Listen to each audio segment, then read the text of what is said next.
Olá, gente. Vamos falar da prova discursiva da PGE. Aqui no vídeo eu vou falar tanto da PGE Alagoas quanto da PGE da Paraíba, porque o concurso está acontecendo de forma simultânea, né? Um concurso está acontecendo de forma paralela ao outro. É o seguinte, a dica que eu vou dar é sobre a prova P2, porque é o que eu estou trabalhando no curso, no Turma de Geração com vocês, não é? Então eu vou falar bastante sobre essa prova, e esta prova é uma prova que eu conheço de forma bastante tranquila, porque é uma discursiva comum, tá certo? Com a qual eu lido todos os meses, sempre que tem provas do Sebrasp. Então eu vou falar sobre algumas questões interessantes aqui já nesse vídeo de partida, tá certo? Que a gente já pode considerar, tanto para uma banca quanto para outra, tá, gente? O que tem no curso diferente, para quem está matriculado nos dois cursos, são as questões, né? A gente não vai repetir questões naturalmente, então cada concurso terá suas próprias questões. Uma banca vai falar sobre dissertação, vai chamar P2 de dissertação, outra vai chamar de questão. No fundo, deixa eu te explicar, dá na mesma. Sabe por quê? O tamanho dessas questões da prova P2 são questões ali de no máximo 20 linhas. Então, tanto para uma banca quanto para outra, é basicamente o que eu vou explicar aqui, é o que vai valer, tá bom? Então vamos lá, gente. Qual que é a preocupação que a gente tem que ter quando a gente faz uma prova discursiva? E aí serve também para você pensar peça, pensar parecer, o que você também tiver de pensar em relação a outras questões que excedem o que eu vou explicar aqui. O problema todo está no processo de avaliação. Por quê? Porque a banca parte do princípio que o conhecimento jurídico, por exemplo, não é, a apresentação do conteúdo, é muito comum, por exemplo, de um candidato para outro. Então, se você pensar a perspectiva de 2021, a gente não tem visto no Sebrasp provas com muito, vamos dizer, com muito aprofundamento temático. A gente tem visto, assim, provas muito interpretativas. Então, nesse ponto, né, eu tenho que já começar a preparar vocês para essa questão de você se deparar com provas que vão exigir uma interpretação de enunciado um pouco mais cuidadosa, tá? Isso, por exemplo, custou a pontuação do pessoal do ISS, do ISS não, da Cefaz, do DF, por exemplo, por uma dificuldade de interpretação. Às vezes atravancou, vamos supor, o pessoal do Tribunal de Contas, por exemplo, de Minas Gerais, por uma questão de interpretação. Então, a banca, ela tem trabalhado algumas questões, vamos dizer assim, meio que decoreba mesmo na parte da discursiva, tá? A gente sabe que, por exemplo, numa procuradoria, eles podem trabalhar com doutrina, podem trabalhar com jurisprudência, mas não estranhe se vocês encontrarem questões muito objetivas em 2021, porque tem acontecido isso de um modo geral. Onde é que a banca tem batido mais? Aí eu vou falar para vocês, conforme as últimas correções, exatamente nos pontos em que a banca tem batido mais nos candidatos aqui, no processo de correção. Bom, gente, vamos lá. Porque a gente tem que saber que do edital, eu vou comentando o edital e já vou pontuando algumas questões importantes. Primeiro, a banca vai analisar a apresentação. A apresentação do seu texto diz respeito ao quê? A sua letra, margem, parágrafo e estrutura interna, tá certo? Então, quando a banca vai analisar a apresentação, tome cuidado. A letra você pode usar qualquer letra, mas procure trabalhar sempre com letra legível, tá bom? Fazendo sempre uma diferença, pessoal, entre maiúsculas e minúsculas, tá certo? De modo que o examinador possa entender. Quando você trabalha com letra palito, por exemplo, não é? A chamada letra em caixa alta, é bom você aumentar um pouquinho para que ele possa entender a apresentação ali da letra maiúscula. Tome muito cuidado, né, em relação a essa apresentação, por exemplo, na parte das margens. O que a gente tem que tomar um cuidado? Por exemplo, a gente tem que tabular para ingressar no parágrafo de uma forma bastante visível. Não pode tabular de forma tímida, tem que ser bastante visível, principalmente quando você vai fazer peça, não é? Ou fazer o parecer, por exemplo, tem que ser bastante visível mesmo. É claro que nas questões de curta extensão, nem sempre dá para você tabular muito para dentro do texto, para você formar o parágrafo, porque às vezes a banca te dá um exercício com tantas demandas que você fala, poxa, não vai caber nesse espaço de linhas, então aí você vai encurtar um pouquinho. Mas cuidado para você não fazer nada muito estreito, porque perder o ponto da apresentação é muito difícil você recuperar, tá? Muito difícil. Eu não vou falar que é impossível não, porque eu vi um caso de recuperação uma vez trabalhando com um colega, né? E ele conseguiu recuperar pro aluno, mas é muito difícil mesmo a gente conseguir reverter pontos de perda aí no campo da apresentação. Outro detalhe interessante na apresentação é que você não exceda a margem direita. Tem gente que vai, excede, coloca um hífen para fora, perninha para fora, vai escrevendo, aperta muito a letra em relação à margem, então a letra fica muito estreita, você perde ponto em apresentação. Não é legal perder ponto em apresentação, e o Sebrasp tem caprichado muito em 2021 nesse sentido. Por quê? Porque qual é a ideia do Sebrasp? Fazer com que você escreva.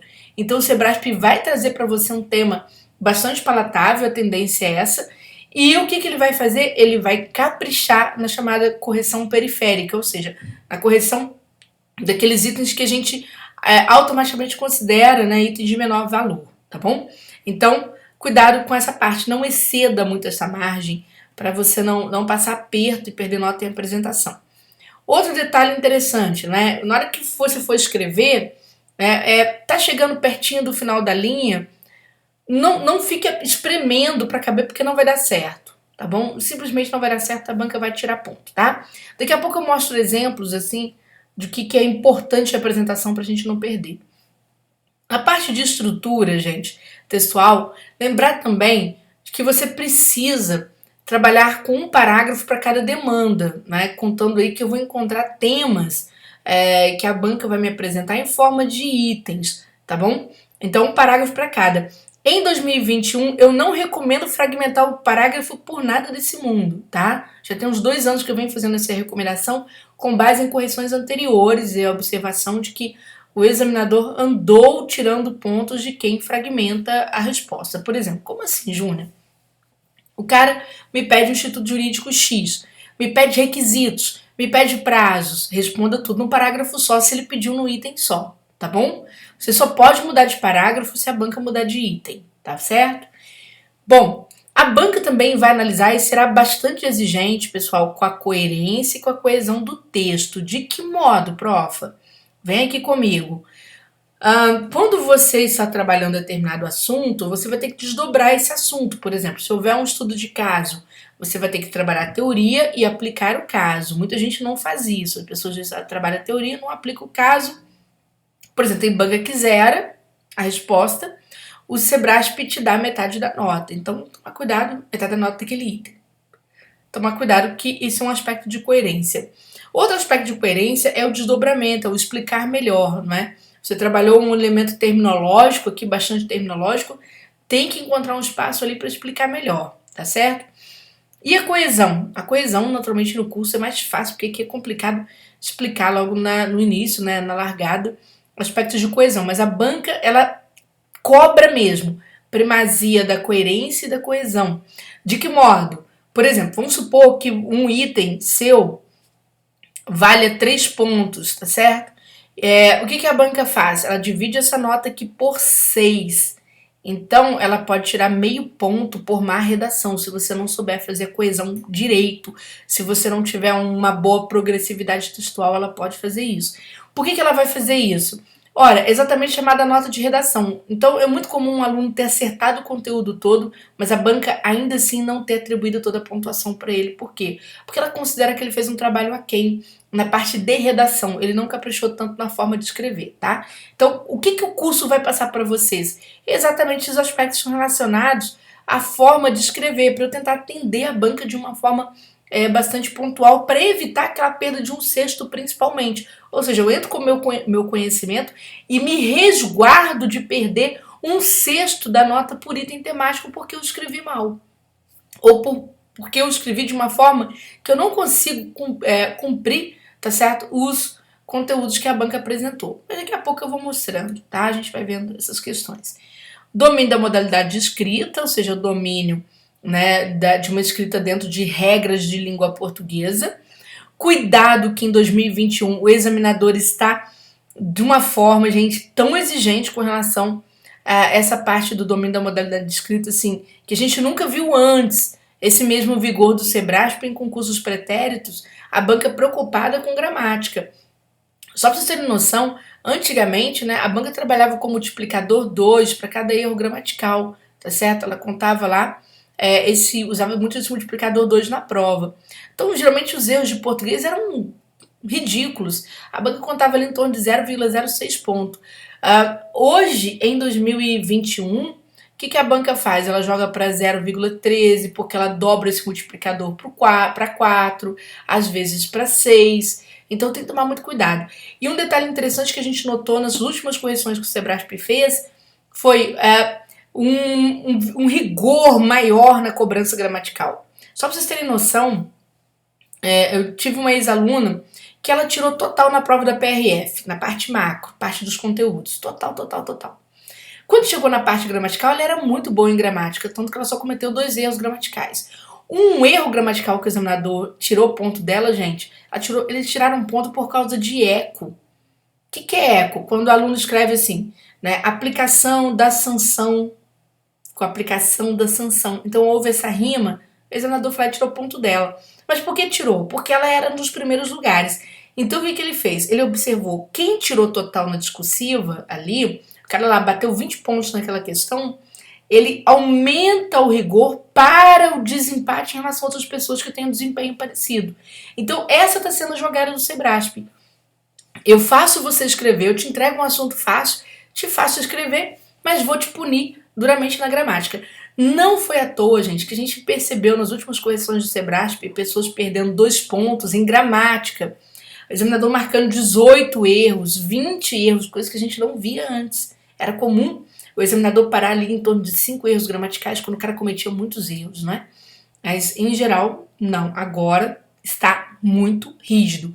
Tanto que, no curso, né, eu vou recomendar a vocês que vocês deem a mesma atenção que irão dar para a parte macro, também para a parte micro. Pode ver que eu vou repetir essa parte micro e vou destacar os erros que eu vi nas últimas correções com mais frequência, aqueles erros que o examinador realmente vai para cima deles, tá? Ou pelo menos andou indo para cima deles nas últimas correções. Então, esses são detalhes importantes que você precisa amadurecer para que você não tenha tanto problema com a discursiva e você não seja surpreendido num concurso importante como este. No concurso em que as pessoas, muitas vezes, e aí vou falar, o aluno ele se preocupa muito com a peça técnica, naturalmente se preocupa demais com o parecer quando tem um parecer jurídico, não é? E qual que é o problema?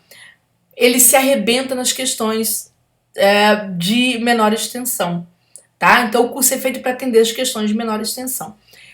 Isso aconteceu, olha só, Tribunal de Contas do Rio de Janeiro, peça técnica, questões de pequena extensão, 3 questões de pequena extensão, uma peça técnica. Pessoal, eu vi, por exemplo, meus alunos indo bem, muito bem, tá certo, na peça técnica, mas pecando na questão de menor extensão. Por quê? Porque joga muita energia na peça e agora a banca está equilibrando bem, tá? Então esse é o drama. É claro que quando você assiste a questão da prova, as aulas da prova P2, você tira muito instrumento para você bater a prova P3, sem dúvida alguma, que é a prova técnica, tá certo? Então, muito cuidado com esses detalhes, tá bom? Porque a banca vai partir para cima e aí, né, você corre risco de, no ano que você deveria resolver sua vida na procuradoria, você ficou fora por causa de gramática, por causa de apresentação, tá? Então, a questão se tornou um pouco séria. Por isso que o meu curso acabou sendo muito procurado pelo pessoal da procuradoria, né? Eu já trabalhei bastante com jurídico há um tempo atrás em outros cursos, mas ultimamente eu não estava trabalhando.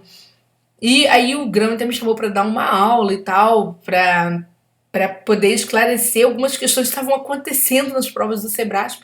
Então eu fiz até aquela aula no Graham muito em função disso, tá certo? Para as pessoas entenderem determinados detalhes de correção que tem aí atrapalhado o pessoal em concurso público e a pessoa às vezes não sabe por que ela andou perdendo a vaga no concurso. Pessoal, conforme eu prometi aqui, eu vou mostrar, deixa eu achar aqui, peraí, deixa eu puxar aqui, o meu material, o nosso material aqui pra gente bater algumas questões importantes. Então vamos ver se vai dar para vocês enxergarem aqui. Vou tentar aumentar um pouquinho, tá? Os exemplos que eu tenho, tá certo? Para ver se a gente consegue bater algumas questões importantes. Então vamos lá. Aqui na parte de apresentação, ó, isso aqui tudo é prova bastante recente, tá, gente? Tudo corrigido em 2021 que eu trouxe para vocês. Por exemplo, eu vou responder questões de itens, a banca me trouxe os itens, eu não posso fazer isso aqui não, tá? De jeito nenhum. Eu vou perder ponto em apresentação, tá bom? Não tem jeito, porque a banca não considera isso aqui justo. Outra coisa, eu não posso ficar ultrapassando a margem, avançando para fora da margem. Foi o que eu expliquei para vocês que não pode, de jeito nenhum. Tá bom? Vou pegar aqui outra questão. Letra. Professora, minha letra é muito pequena. Professora, minha letra é assim, sensado. Gente, a banca só tira ponto por causa da letra se ela for muito ilegível. Letra pequenininha, a banca se esforça para ler. Você pode fazer letra cursiva, letra de forma, pode misturar a letra, não vai ter problema nenhum. Por exemplo, esse aluno aqui perdeu. Ele fez prova da Codevasf e ele perdeu ponto por conta da letra. Se você olhar, não dá para ler, tá? Porque ele tomba tanto a letra, o desenho do R parece o desenho do M, que parece o desenho, tá vendo? Ó, olha, é tudo muito parecido. O S é parecido com R, que é parecido com N, que é parecido com M. Então, os desenhos das letras são muito iguais aqui. Aí você tira ponto, a banca tira ponto. Então, cuidado com isso que eu acabei de falar. Desenho de letra. O que eu falo desenho de letra? O I tem pingo. O aluno vai e coloca bolinha. Isso é desenho de letra errado. Isso não existe. Ela vai tirar ponto pelo desenho de letra lá em apresentação. Não pode, tá? Em hipótese alguma, tá certo? Ah, esse A aqui, às vezes os alunos usam no lugar do A maiúsculo, normal, tá certo? Tem gente que andou perdendo pontos por usar o A minúsculo, assim, um pouco agigantado para lembrar A maiúsculo. Tá vendo? Esse caso aqui, ó, tá certo? Então, tomar cuidado com isso, tá? Outra questão que a banca também não gosta, ó, de você ficar forçando letra, porque você atrapalha o desenho da letra. Gente, falar em desenho de letra, cuidado com sinais gráficos. Você escreveu a palavra não, cobrinha, é tio, sobre a primeira letra. Vai ser muito difícil em 2021 a banca aceitar isso aqui, tá? Ou a banca aceitar isso aqui, ó, o aluno não consegue fazer, a cobrinha faz em cima do não fica parecendo que tem um acento circunflexo. Ela não tem deixado passar, tá certo? Eu não consigo fazer o tio, prof. Vai reto, faz isso aqui. Vai reto, faz isso aqui. Fica melhor, tá bom? Você lembra quase do latim, mas é isso aí mesmo. Fica mais fácil se você não consegue fazer, não é? Quase o símbolo, tá certo, do infinito, que seria o tio. E não force a letra. Errou, não force, porque ela não perdoa, tá? O que eu te aconselho? Errou aqui, o cara foi escrever depem ali, né? Escreveu e forçou o P. É melhor você dar um risco só, escrever normalmente aqui ao lado, tá bom? Tá certo? Dê um risco sobre a palavra, escreva normalmente aqui ao lado. Outra questão que a banca não aceita, ela não engole de jeito nenhum, né? Se você, eu achei uma prova que ela aceita. É muito raro, tá bom? É o seguinte, é o sobrescrito. Muita gente não gosta de fazer rascunho, acha que não dá tempo. Então o que acontece? Se você não faz rascunho, nós acabamos tendo problema no sobrescrito. E aí a banca, porque você vai ter que subir, não é? Não coube, teve que. Aqui, tá vendo? Igual aqui, função não coube, não tinha onde enfiar, ela não colocou por cima. Ela dá como erro, tá? Ela não quer saber, ela dá como erro. Isso aqui eu errei uma letrinha, deu um corte aqui no quanto, aqui embaixo. Ela não entende esse desenho de letra e dá como erro. Orçamentário, tá vendo? O cedilha ficou bem longe do C. Ela vai dar isso tudo como erro, tá bom?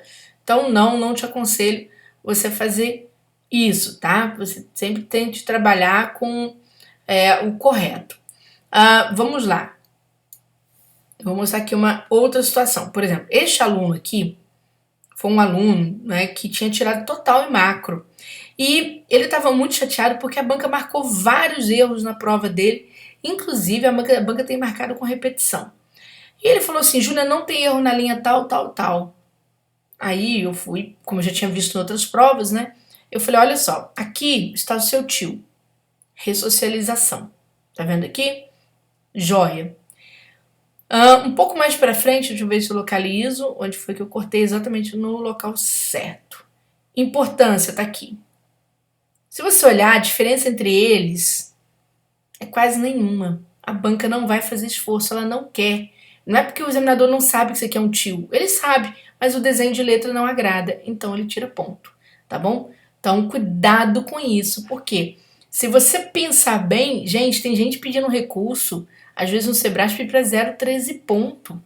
Por quê? Porque às vezes o cara tá com nota alta na discursiva, não tem mais o que recorrer, ele começa a procurar os erros gramaticais e fala, olha, o que dá para fazer? A gente olha tudo que a banca não quer, tá bom? Então cuidado. Cuidado também, tá, gente, ó, na hora que vocês forem usar, igual aqui houve o desenho do E, né? O E ficou solto, ficou parecendo aqui quase um underline depois, assim, embaixo de estudo.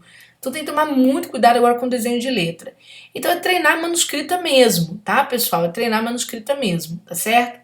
Então, essas são as primeiras dicas que eu quero deixar para vocês, a gente começar, não é, tomando cuidado. Tá vendo? Quando eu falei em tabulação, eu tô falando disso aqui, tá? De você chegar bem para dentro do texto sempre que você puder, certo?